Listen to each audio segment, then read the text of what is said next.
those nights, I was cold awake and said my prayers over and over and tried to pray for all the people I had ever known. That took up a great amount of time, for if you try to remember all the people you have ever known, going back to the earliest thing you remember, which was with me the attic of the house where I was born, and my mother and father's wedding cake in a tin box hanging from one of the rafters, and in the attic jars of snakes and other specimens my father had collected as a boy and preserved in alcohol, the alcohol sunken in the jars so the backs of some of the snakes and specimens were exposed and had turned white. If you thought back that far, you remembered a great many people. If you prayed for all of them, saying a Hail Mary and an Our Father for each one, it took a long time, and finally it would be light, and then you could go to sleep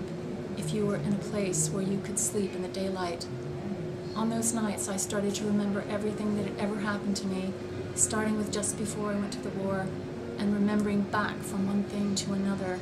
I found I could only remember back to that attic in my grandfather's house